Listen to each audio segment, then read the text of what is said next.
là, tu n'as pas écouté. Sophie t'ont dit, tu n'es pas fort, et là, tu n'as pas écouté. Tout est pas là, même t'avais mal, et là, tu n'as pas écouté la peine. Sophie t'ont dit, te voilà, yelle. Sophie t'ont dit, te voilà, yelle. Sophie t'ont dit, te voilà, yelle. Sophie t'ont dit, te voilà, yelle. Tout le monde t'a porté les débats, porté les débats, porté les débats, porté les débats, porté les débats, porté les débats, porté les débats.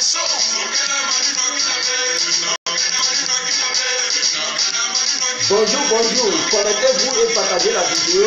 Nous allons dire la vérité ce soir et aussi ce matin. Donc, partagez la vidéo.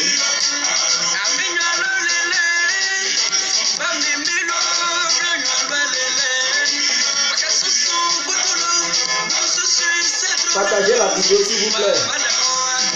Vous cliquez sur j'aime.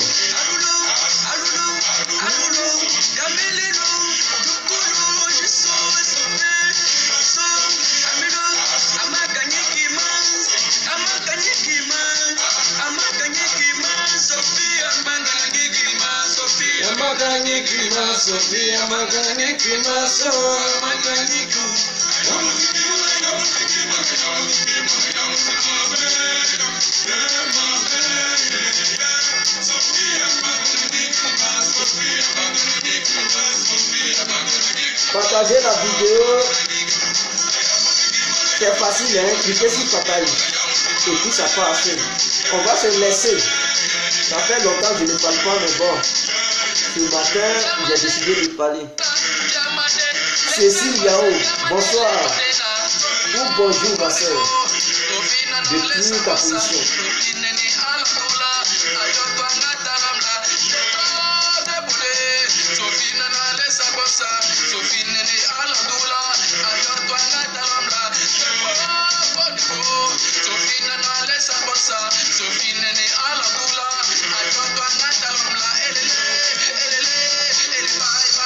Partagez la vidéo, partagez-la, partagez-la.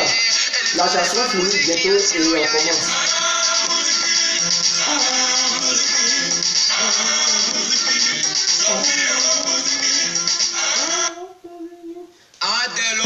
Bon. Bonjour, bonjour à tous et bonsoir, bonsoir à tous. C'est encore l'incontournable, bien complet, tout terrain, l'homme dont on parle, l'homme qui ne mâche pas ses mots, l'homme. Voilà, appelez-moi aussi devant la vie, l'homme n'est rien, docteur Mondone, ou bien gouverneur italien. Alors, excusez-moi. Alors, excusez-moi, voilà.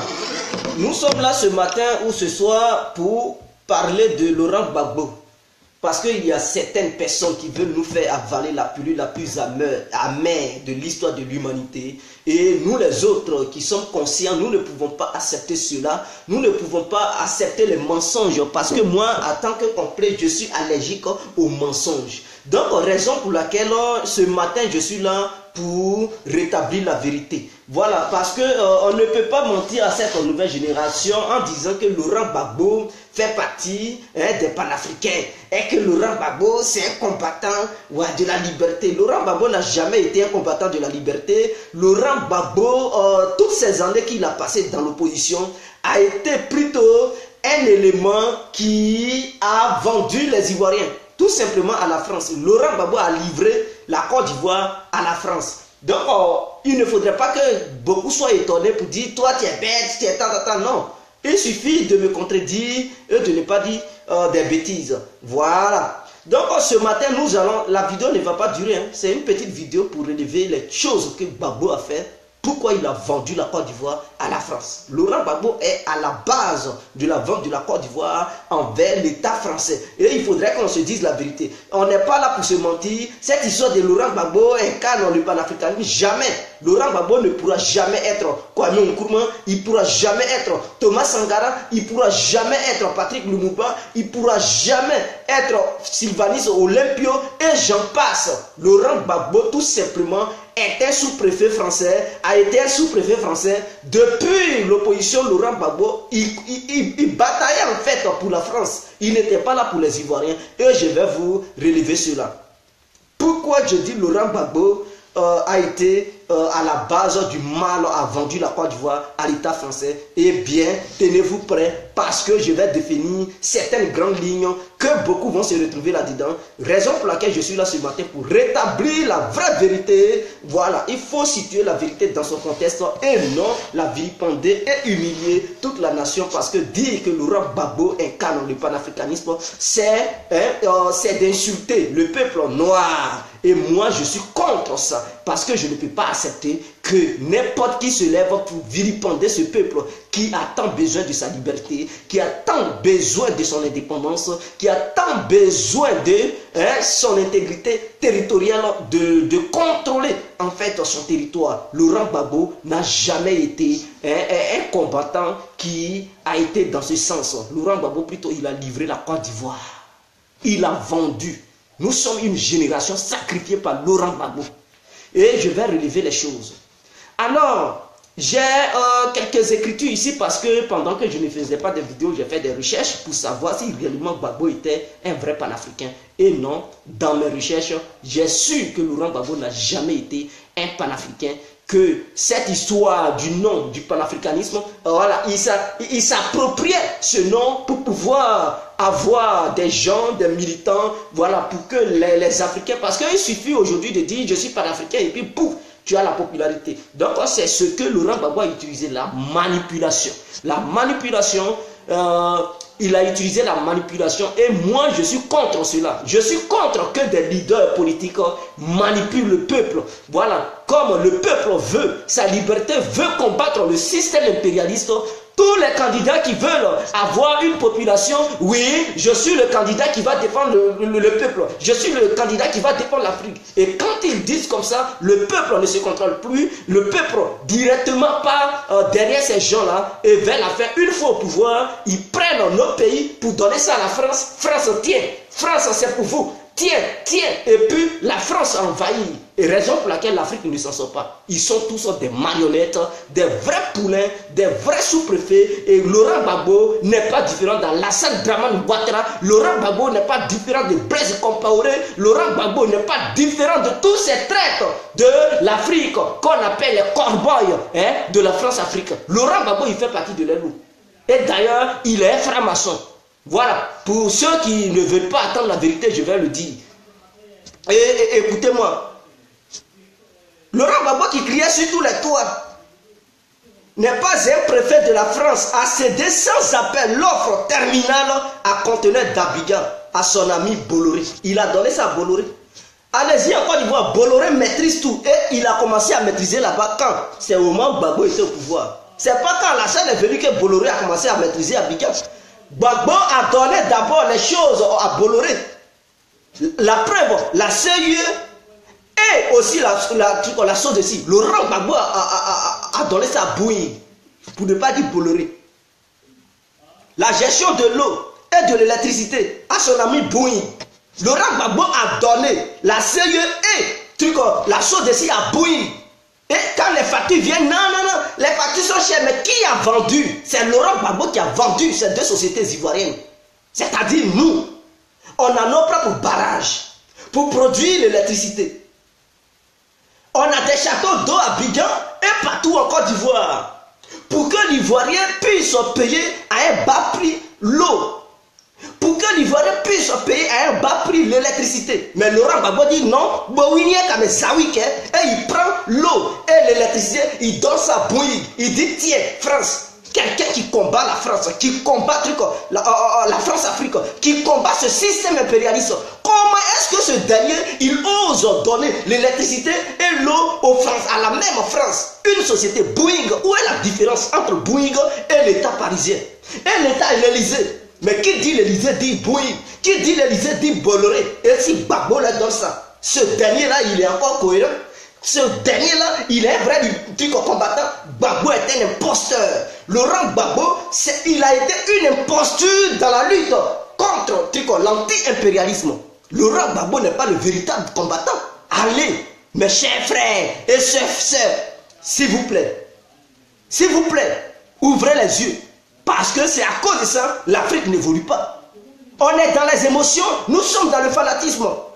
Nous ne raisonnons plus. Il suffit de dire je suis panafricain et puis c'est fini. Tout de suite on te suit, on te donne la popularité et vers l'affaire, tu sacrifies ton peuple. Et Laurent Gbagbo est l'un de leurs. Il a sacrifié le peuple ivoirien. Et je n'ai pas encore fini. Je vais continuer. Je vais poursuivre. Et vous allez comprendre. Et venez me démentir pour dire je mens. Si l'eau et l'électricité, il n'a pas donné ça à Bouygues. Venez me dire c'est faux.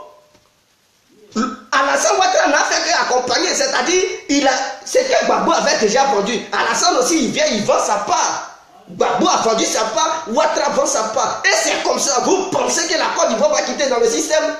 Lui que les gens ont suivi pendant des années pour dire, ah, lui là au moins on a confiance à lui, s'il vient, au moins on pourra rompre avec la France. Mais non, ce dernier, cet imposteur, il est venu encore pour vendre tout. Et les Ivoiriens n'ont pas dénoncé. Parce qu'ils sont amoureux de Gbagbo, ils sont amoureux du parti politique, le FPI. Et ils suivent ces politicards. Ces gens qui ne militent pas pour le bien-être de leur peuple. Qui vendent tout. Bouygues, c'est qui? C'est une société ivoirienne. Bouygues est une société ivoirienne, mais je pense que Bouygues travaille pour la France. Et la France est représentée en Afrique à travers leur société Bouygues, Bolloré et consorts. Mais Laurent Gbagbo, il donne ça, il donne ses contrats à Bouygues là. Il a donné ça aux Ivoiriens. C'est un contrat, il a signé à les Ivoiriens. Vraiment, ce dernier a été vraiment le malheur des Ivoiriens. Il a été le vrai malheur de notre pays, la Côte d'Ivoire. C'est le malheur jamais existé dans l'histoire de la Côte d'Ivoire. C'est ça qu'on a eu comme président. Dieu merci qu'il n'est plus président. Dieu merci. Et tous ceux qui vont continuer cette politique, ils vont chuter. Ouattara, y compris Ouattara, les Sorodium, ils vont chuter un à un. Parce que ce sont des imposteurs. Ils ne sont pas là pour sauver le peuple ivoirien.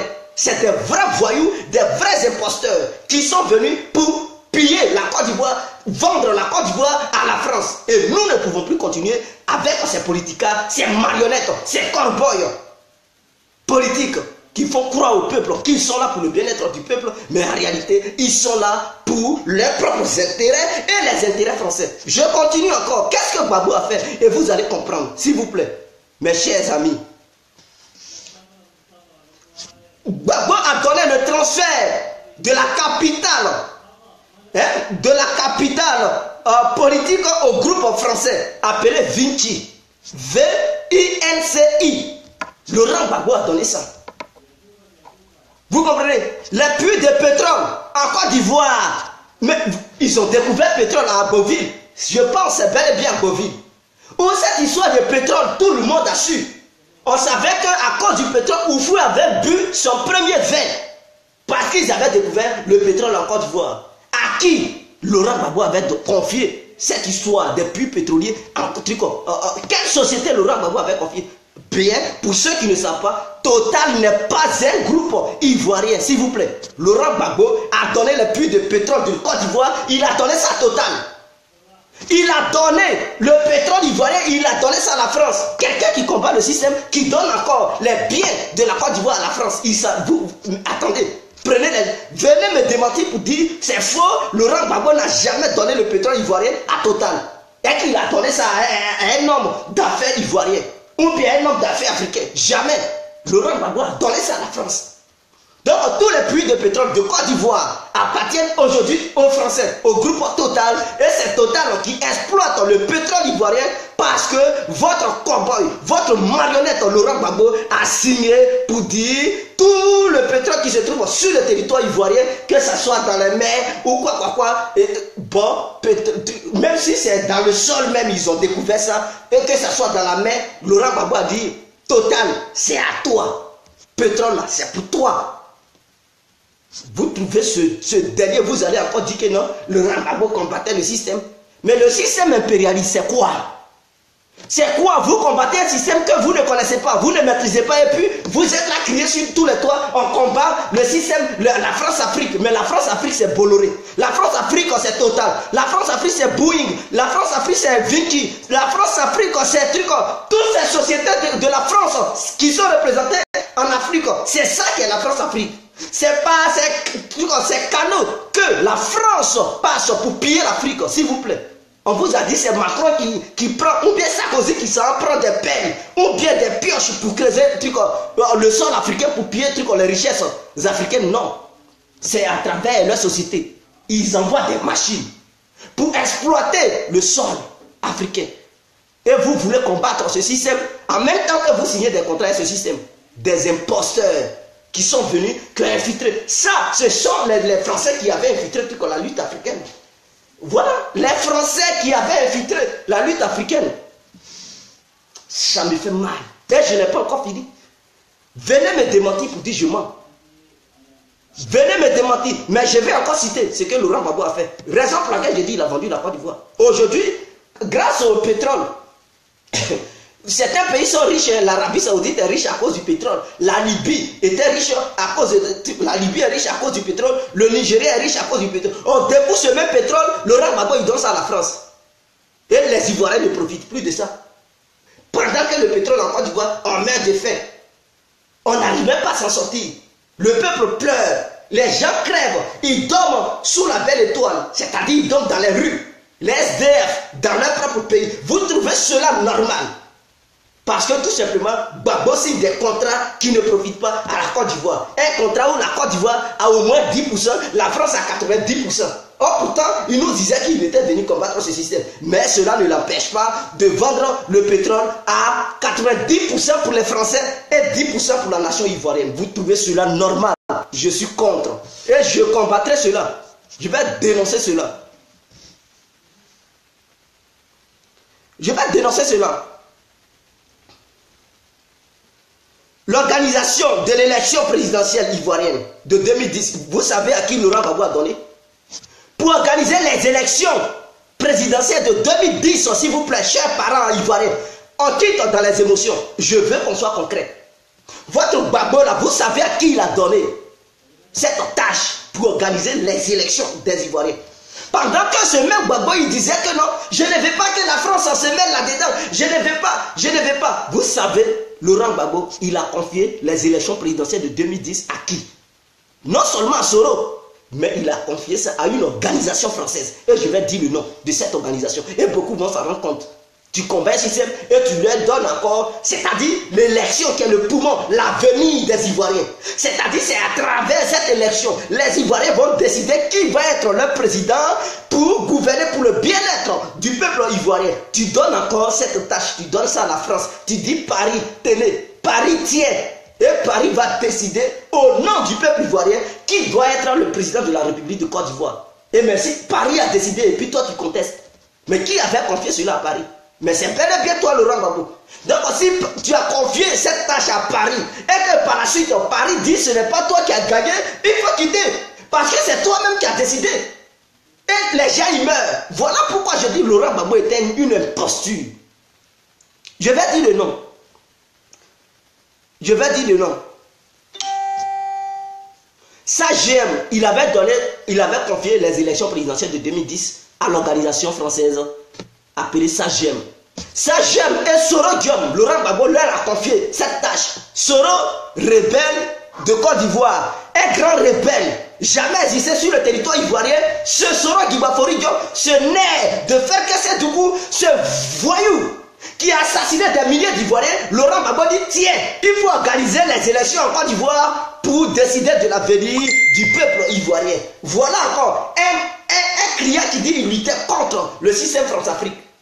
Il donne non seulement la tâche à Soro, mais comme cela ne suffisait pas, il se rend maintenant chez ses patrons, c'est-à-dire Nicolas Sarkozy qui est couché à l'Élysée. Il dit, Sarko, c'est comment? Mais s'il te plaît, ou bien voilà, comme c'est son homologue, s'il te plaît, il faut dire à SAGEM de venir organiser les élections en Côte d'Ivoire en collaboration avec le rebelle Soro Diom. Et il confie la tâche à ces gens-là. Sachant bel et bien que ce dernier, il était conscient. Gbagbo ne peut pas dire aux gens qu'il n'était pas conscient. Il était conscient que la France soutenait les rebelles. La preuve en est que cette histoire de Yamoussoukro, où ils ont gâté les deux hélicoptères de la Côte d'Ivoire, où ils ont gâté ça. Il était au courant que c'était la France qui avait gâté. Ou bien Gbagbo même, il avait perdu truc la raison, il avait perdu truc les raisons, il avait perdu truc sa réflexion. Je ne pense pas. Il était conscient. Tous ces vieillards qui sont autour de lui, ils étaient conscients. Mais où ils étaient-ils? Si réellement ceux-là, ils avaient décidé de mener le combat contre la France-Afrique, c'est maintenant, ils vont dire, non, Gbagbo rien. C'est maintenant, vous allez montrer les muscles. Vous étiez où hier? Quand Gbagbo donnait tout à la France, vous étiez où? Vous étiez où? Pourquoi vous avez berné les yeux des Ivoiriens? Il a donné cette histoire d'élection à Sagem. Sagem, et vous savez quels sont ceux qui ont battu campagne pour lui? Vraiment. Vous savez, c'est un service de communication français qui a battu campagne pour Laurent Gbagbo. Vous trouvez cela normal? Un service de communication français qui a battu campagne pour Laurent Gbagbo. Pendant ce temps, il dit, il combat la France-Afrique. Le service français qui combat, le truc qui vient battre campagne pour Laurent Gbagbo. Mais ça représente quoi? Mais c'est l'Élysée. C'est l'Élysée qui envoie ces trucs. Soi-disant, ils sont des sociétés privées. Mais non! La France est cachée derrière. Il devrait comprendre. Je me demande son diplôme d'historien là. Il a eu ça où même? Il a eu ça où? Il a déjà enseigné dans quelle université? Vraiment, des gens ils ramassent n'importe quoi et puis ils nous font rêver pour dire je connais l'histoire du monde, je suis un historien, je suis tata. Mais en réalité, ils ne sont rien. Ils sont des vrais cow-boys, des vraies impostures pour venir tout simplement piller la Côte d'Ivoire, mettre la Côte d'Ivoire en feu, mettre l'esclavage même du 21e siècle, installer ça même dans notre pays. Vous trouvez cela normal? J'ai la rage, mes frères.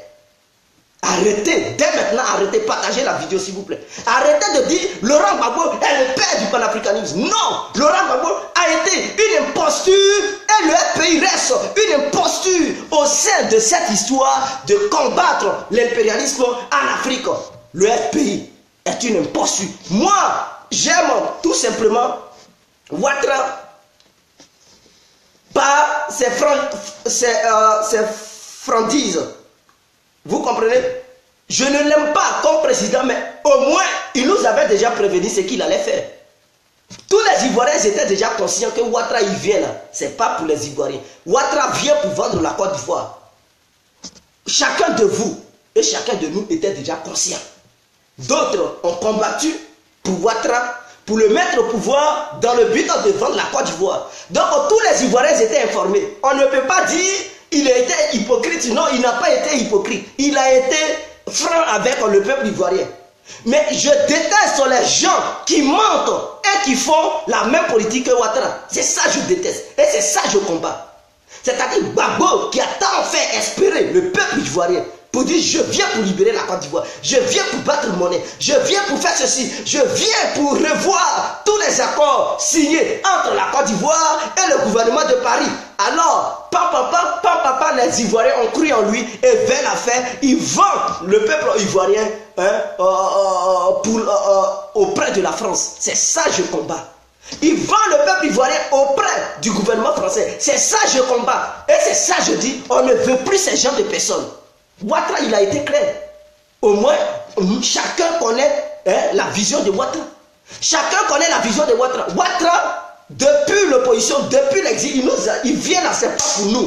Il vient, ce n'est pas pour les Ivoiriens, c'est pour Paris, c'est pour Washington, c'est pour Londres, c'est pour Berlin. Et on était déjà conscient. Mais on a décidé de combattre pour que Ouattara soit président. Voilà, il est président. Donc on ne devait même plus pleurer. On devait réclamer parce que Ouattara nous avait dit depuis le début. Mais ce qui me fait mal, nous qui avons combattu pour Gbagbo dans le but de libérer la Côte d'Ivoire, et Gbagbo, il a enlevé ça dans nos yeux. C'est ça qui me fait mal. Parce qu'il a été un imposteur. Un imposteur. Sagem, c'est une société de bêtés.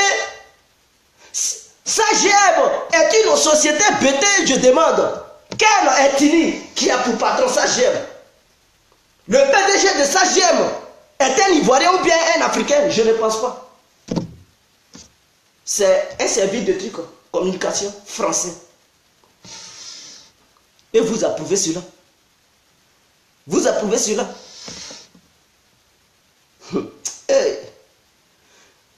Ça, j'aime, non. Ce n'est pas un service, c'est eux qui ont organisé les élections.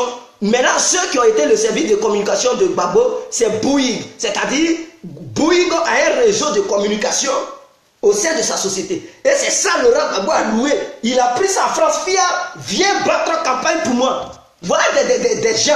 Des gens qui, c'est la France, c'est la France. Et en même temps, tout ce que tu fais, organiser l'élection, c'est France. Aller parler pour toi, c'est-à-dire battre en campagne pour toi, tu t'en prends encore Bouygues. C'est Bouygues qui bat campagne pour Gbagbo.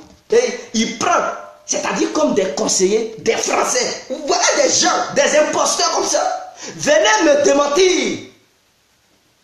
Je vais voir, demain je te mettrai face à cette vidéo. Kofi Konan, il n'y a pas de souci. Bandira, venez démentir ce que je dis. Il ne s'agit pas de dire tu me mettras un truc face à cette vidéo. J'assume. J'assume. Il a pris des conseillers français. Les maîtres Vergès, ce sont des Ivoiriens. Maître Vergès, c'est un Konan, c'est un Grégoire, c'est un Téli, ou bien c'est un Koné en Côte d'Ivoire. C'est un Kei. Non, on dit Maître Vergès est bel et bien un Français. Maître Vergès est quoi? Albert Bougie est quoi? Voilà des conseillers de Gbagbo. J'ai dit, non, c'est ça les amis, n'importe quoi. Vous savez ce qu'on appelle le service secret? Vous savez ce qu'on appelle le service secret? Vous savez ce qu'on appelle la CIA?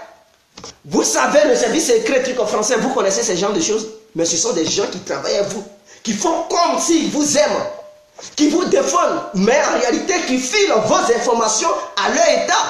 Voilà comment ça s'opère.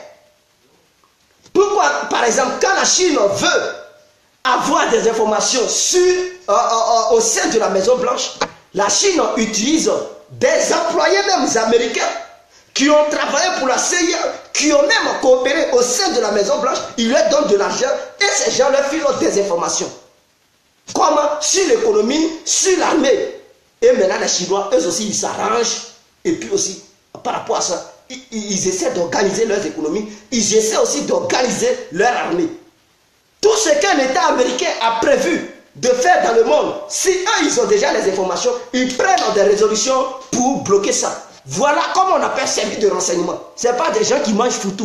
C'est des gens qui sont même proches de vous, qui font comme s'ils vous aiment. Mais en réalité, ils sont là pour filer tout ce que vous faites. Quel que soit ce que vous allez leur dire, ils transmettent ça directement à leurs États.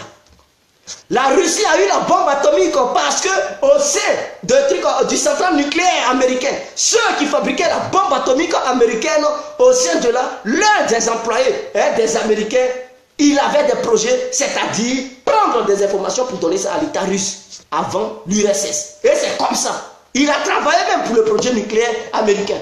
C'était un grand certifié, un grand cerveau. Il a travaillé pour eux. Et jusqu'à il est fatigué, il a pris les données, il a donné ça à l'URSS. Sans que l'État américain ne le sache. D'ici, ils vont savoir, l'URSS avait aussi monté sa bombe atomique. Mais ce dernier, ils l'ont tué. Par la suite, quand ils ont su ça plus tard, mais c'était déjà tard.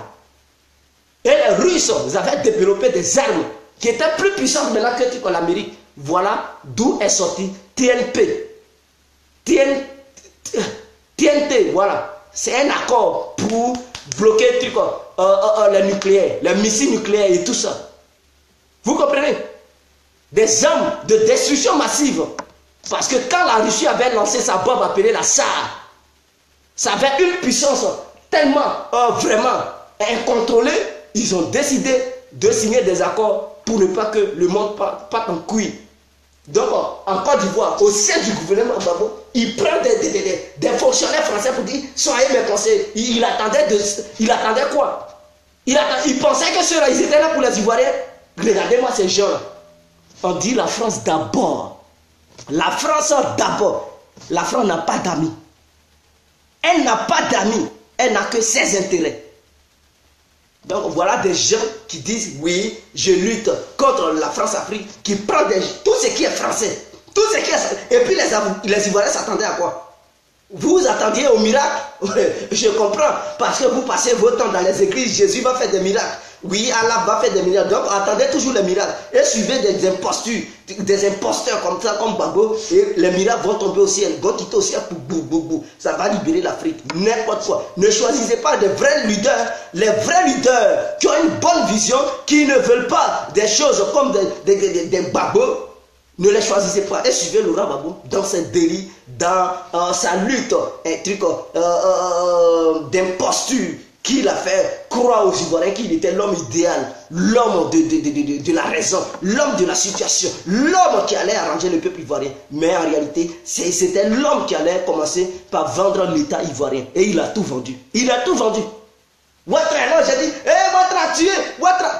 Qui allait chercher Ouattara à Washington pour dire, viens faire la politique en Côte d'Ivoire après la mort de Félix Houphouët-Boigny? N'est-ce pas ce même Laurent Gbagbo? Avez-vous oublié ça? Vous avez une courte mémoire, vous. Quand ça vous arrange, vous approuvez. Quand ça ne vous arrange pas, vous ne voulez rien savoir. Qui allait chercher Alassane Dramane Ouattara, que vous appelez le Burkinabé de Saint-Doux, à Washington pour dire viens faire la politique en Côte d'Ivoire, sachant bel et bien qu'il n'est pas ivoirien. Mais comme cela vous arrangeait pour combattre Bédier, vous avez accepté. Vous avez crié sur tous les toits. Ouattara est bel et bien ivoirien. Voilà le pays. Dès lors, les Ivoiriens devraient comprendre. Mais bon, on devrait comprendre, mais on n'a pas compris. On devait comprendre automatiquement que Laurent Gbagbo n'était pas là pour le bien-être de la Côte d'Ivoire. Au moment où beaucoup d'Ivoiriens savaient que Ouattara n'était pas ivoirien. Et que Laurent Gbagbo, leur leader de Jésus-Christ, représenté par Jésus, considéré comme Jésus, considéré comme Allah, qui est leur étoile brillante, une pierre précieuse qui est intouchable, faisait appel à Ouattara depuis Washington pour dire viens faire la politique en Côte d'Ivoire. Qui a dénoncé ça? Personne. Alors, vous savez que le passé rattrape. Donc, si votre passé vous a rattrapé aujourd'hui, ne pleurez pas. Assumez cela. Assumez cela. Quand il faisait appel à Ouattara, qu'est-ce que les membres du pays ont dit? Ils étaient contents, ils acclamaient. Mais ils ne savaient pas que Ouattara allait combattre ce même Gbagbo. Plus tard, il faut avoir une vision large. Ne restez pas là dans vos petits trucs. À quoi ça je dis le FPI n'a pas de vision? C'est-à-dire eux ils ne voient pas plus loin. Ils voient tout de suite. Maintenant. Non. On ne fait pas la politique maintenant. On fait la politique de longue durée. C'est-à-dire il faut projeter la vision. Dans 20 ans, 30 ans, 50 ans, qu'est-ce qui va se passer? Et c'est ce que les Européens font. Ils préparent déjà l'avenir de leurs petits-enfants qui n'ont même pas encore vu le jour. Ils prennent des lois, ils votent des lois pour le futur. Et non maintenant. Or, les Africains, leur projet, c'est maintenant. C'est-à-dire, ils ne font pas des programmes du futur. Voilà pourquoi l'Afrique souffre. On ne voit jamais le futur. On voit le présent. Et on se fout le nez dans la boue. On se fout la bouche dans le déchet. Et on veut progresser. Si Ouattara est président, mais c'est Gbagbo. N'accusez pas Ouattara. Si aujourd'hui Alassane Ouattara est président, c'est Gbagbo. C'est grâce à Gbagbo. Qui a signé encore pour dire qu'il est ivoirien? Pour lui donner la nationalité ivoirienne. Mais c'est bel et bien Gbagbo. Depuis Ghana, avec Thabo Mbeki. L'autre, il est président de l'Afrique du Sud. Toi, tu es président de la Côte d'Ivoire. Et il te manipule. Tu dis, bon, c'est à cause de mon ami Thabo Mbeki. C'est Thabo Mbeki qui gouverne la Côte d'Ivoire. N'est-ce pas? Tu n'es pas un chef d'État. C'est l'Afrique du Sud qui gouvernait la Côte d'Ivoire. Thabo Mbeki m'a dit de signer. Et toi, tu signes. Et voilà encore quelqu'un qui est naïf. C'est-à-dire, ils font une réunion. Lui, Gbagbo, il ne comprend pas anglais. C'est Ouattara Alassane qui comprend anglais et qui parle aussi français. Thabo Mbeki parle seulement que le truc en anglais. Et c'est quoi? Thabo Mbeki parle à Alassane et Alassane parle maintenant à Gbagbo. Mais où sont les garanties? Qu'est-ce qui prouve que Ouattara ne va pas mentir, augmenter ce que Thabo Mbeki lui dit? Il ne va pas mentir. Et Ouattara, Thabo Mbeki lui parle, lui à son tour il parle à Gbagbo. Et Gbagbo dit oui, j'ai compris. Peut-être Ouattara a menti, peut-être il ne sait même pas voir des gens, des chefs d'État. Il a été très naïf, ce monsieur. Ce Gbagbo a été très naïf. Moi, je veux atteindre un objectif, par exemple. Je comprends deux langues. Toi, tu comprends une seule langue. Et lui, qui est ton ami, quand il parle, tu n'attends pas.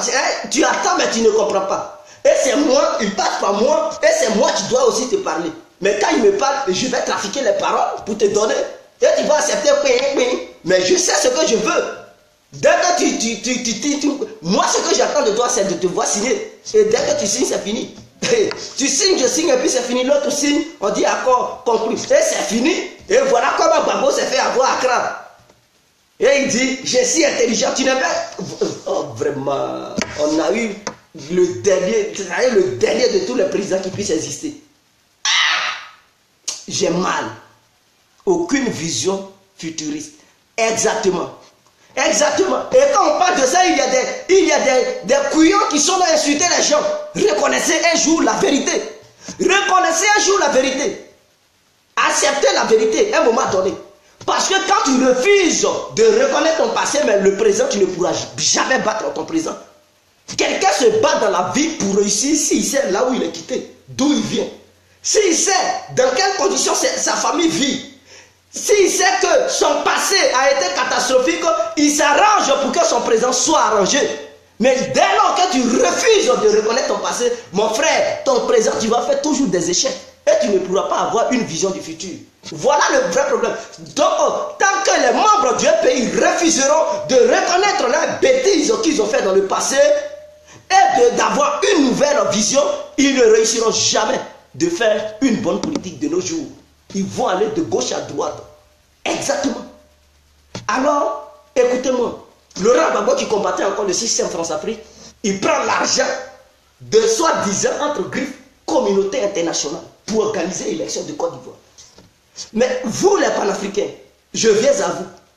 Pour être indépendant d'abord, commençons par s'autofinancer. C'est-à-dire quoi? Financer nos propres élections d'abord, si on veut être indépendant sur le système électoral. Parce que c'est par là, c'est de là tout part en couille. C'est-à-dire, dès lors que la communauté internationale se jette dans nos différentes élections, l'Afrique n'aura jamais son indépendance. C'est eux qui décideront toujours de nous imposer des marionnettes, comme quoi, chefs d'État, dans nos différents pays. Alors, pour éviter ça, il faut s'autofinancer. Il ne faut plus aller tendre la main à la communauté internationale pour dire financer nos élections. Non.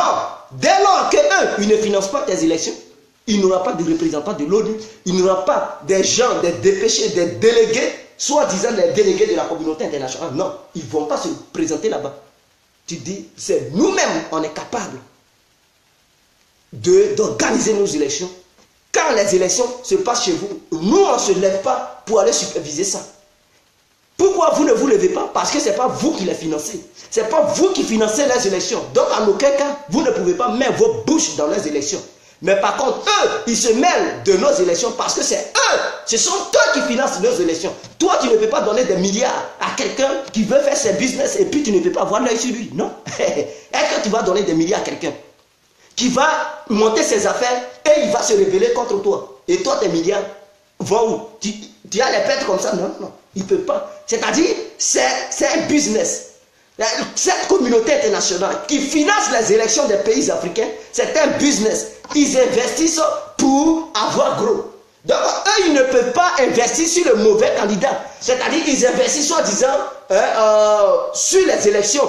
Mais au moment où ils investissent, ils ont déjà leur choix. C'est-à-dire leur candidat qui les représente, qui va faire leurs affaires. Donc, quand ils dépêchent les délégués de la communauté internationale, l'ONU, pour que les élections soient apaisées, non. Eux là, ils vont à une mission. Faire coûte que coûte pour mettre le candidat de la communauté internationale au sommet de ce pays dont ils ont financé les élections. Alors, prenez l'exemple. Je pense que tous les États africains qui sont 54 États, si j'ai une bonne mémoire, pouvaient créer une banque centrale africaine qui sera capable de financer une banque tout simplement pour financer les différentes élections africaines. S'il vous plaît.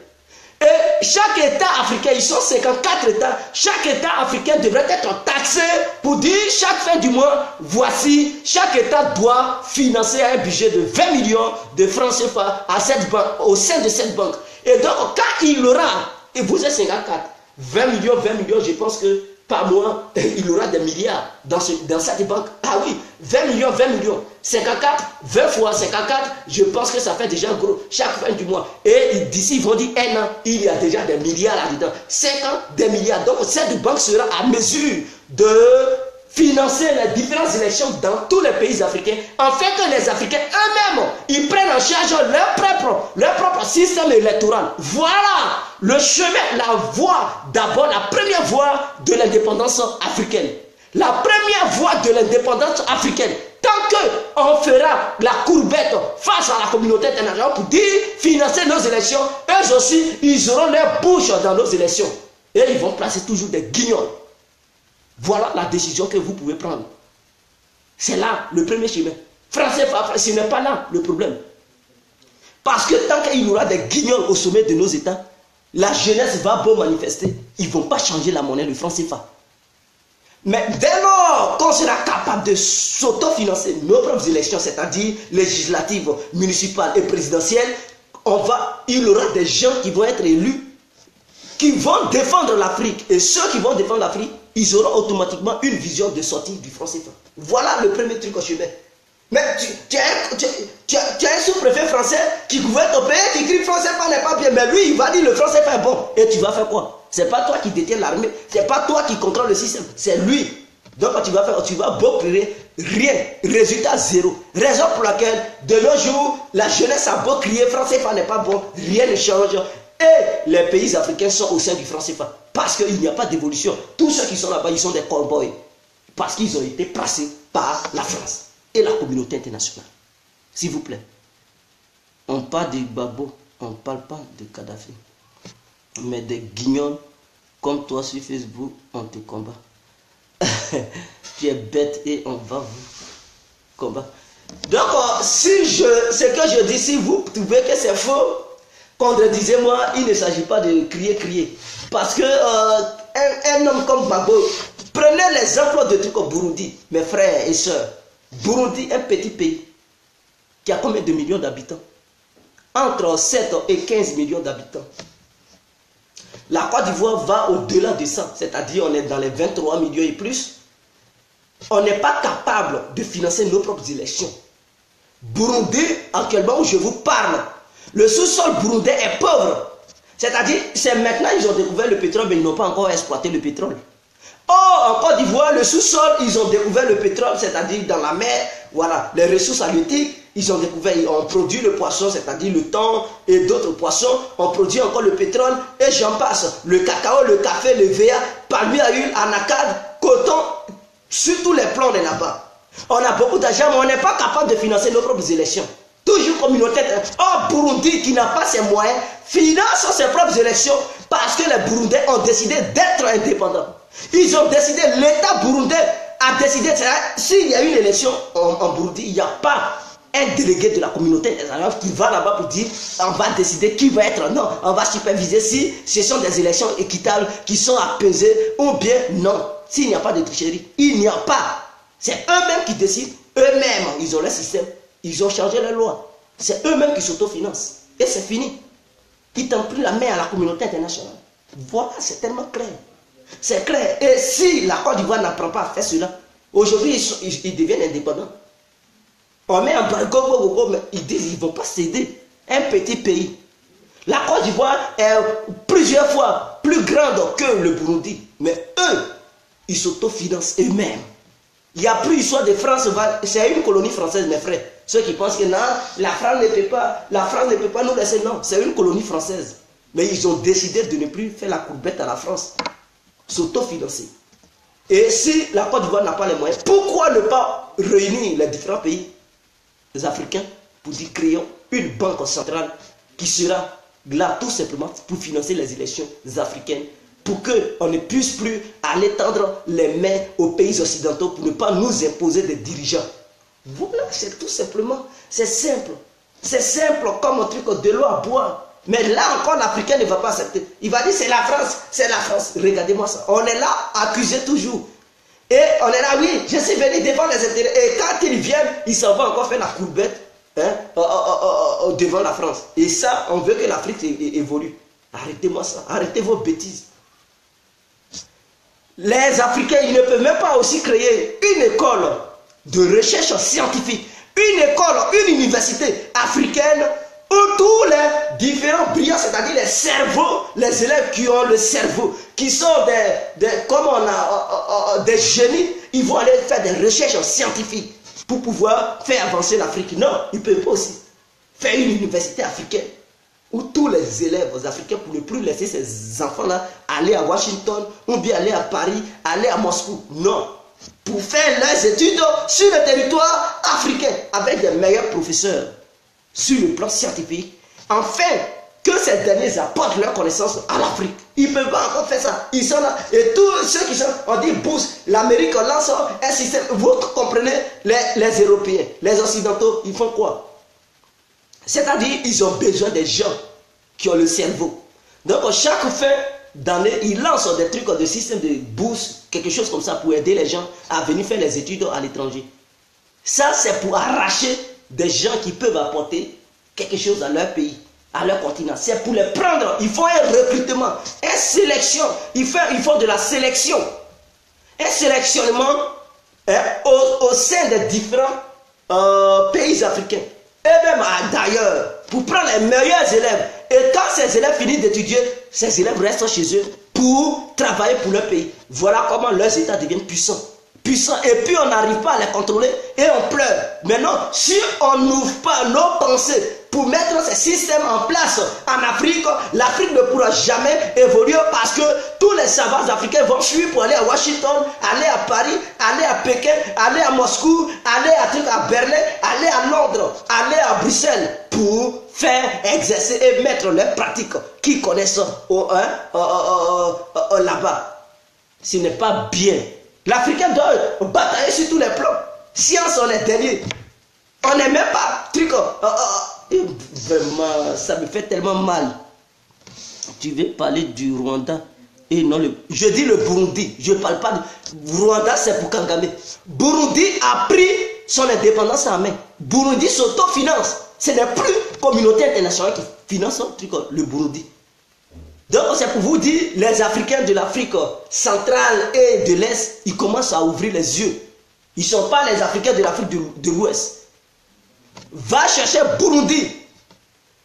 Comment il s'appelle? Nkurunziza. Voilà, c'est leur président Nkurunziza. Je ne sais pas, le nom m'échappe. Mais quelque chose, Nkurunziza, quelque chose comme ça. Lui, il ne traite plus à Paris. C'est fini, il a rompu les liens. Rwanda aussi a fait la même chose.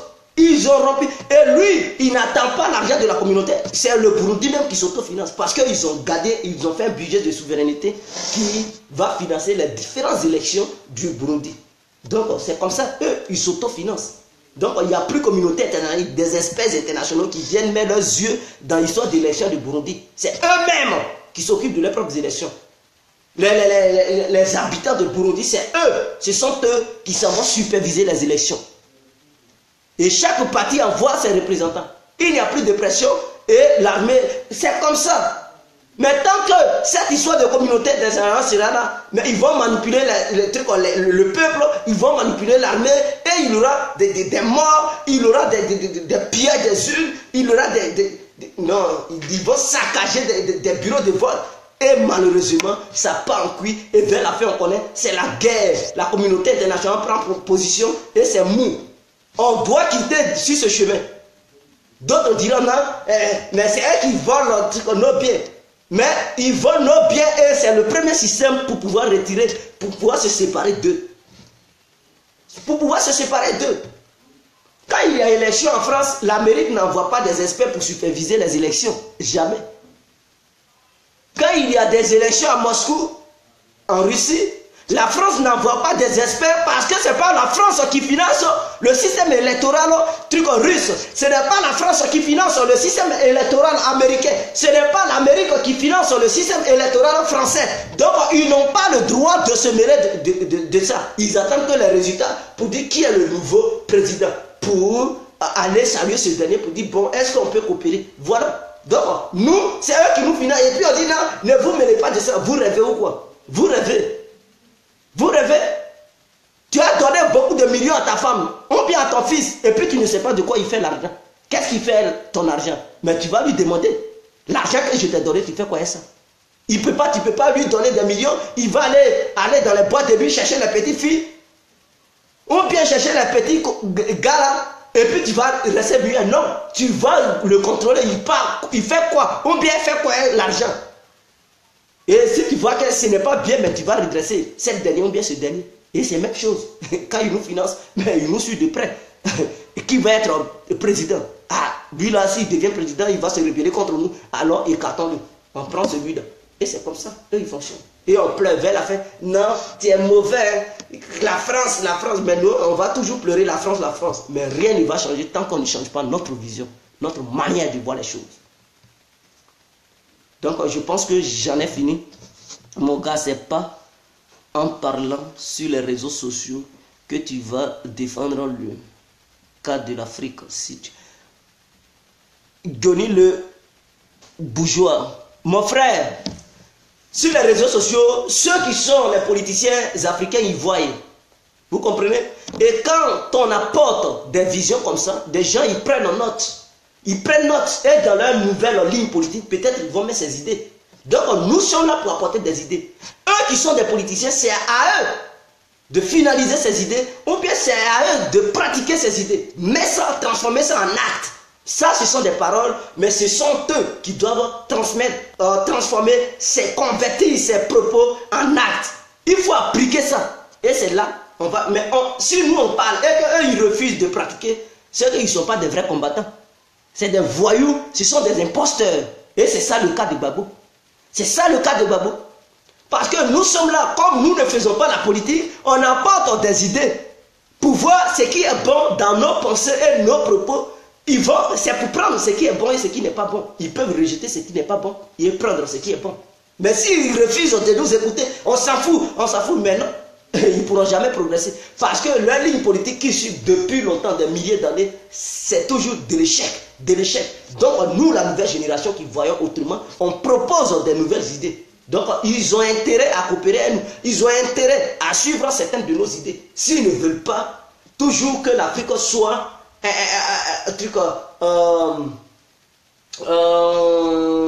soit un grillage de trucs de l'Europe, de l'Occident, ils ont intérêt à nous prendre au sérieux. C'est très important. Maintenant, libère la parole, s'il te plaît. Non, je vais terminer par là. Mais ce soir, à 18 h, je ferai une vidéo où je vais expliquer clairement le cas de Soro Guillaume et le cas des membres du FPI, c'est-à-dire Afun Guessan, Aboudraman Sangaré. Je vais expliquer de façon générale. Et pourquoi Simon Gbagbo en prison? Pourquoi ce monsieur-là, Lida Kwasi Moïse, pourquoi il est en prison? Et pourquoi je vais expliquer. Beaucoup vont comprendre. Beaucoup, parce que j'ai l'impression que beaucoup ne comprennent pas. Et pourquoi le mutisme de Gbagbo? Pourquoi Gbagbo dit, tant il a dit certaines trucs, paroles, ou bien certains propos, je vais expliquer. Beaucoup vont se ressaisir, ils vont comprendre. Donc rendez-vous à 18 h. C'est l'incontournable, bien compris, je vous aime. Soyez connectés, je vais expliquer tout ce qui ne va pas au sein de la politique du FPI. Pourquoi ils ne sont plus de vrais politiciens? Qu'est-ce qui les empêche? Je vais tout expliquer. Et quels sont les trucs, les jeux de Soro dans l'obscurité, dans l'ombre? Je vais tout mettre au grand jour. Et ceux qui sont tombés amoureux de lui, ils vont comprendre qui est réellement Soro Guillaume. Voilà. Et j'expliquerai pourquoi Simon Gbagbo est toujours maintenu en prison. Pourquoi Lida Kwasi Moïse, il refuse de le libérer. Pourquoi Laurent Gbagbo n'est pas trop engagé dans cette histoire entre Afi et Sangaré. Pourquoi il les regarde faire. Et je vais exposer les choses. Beaucoup vont comprendre. C'était l'incontournable. Ciao, ciao. Vive l'Afrique. Vive la Côte d'Ivoire. Mais ce n'est pas ce qu'on t'a demandé.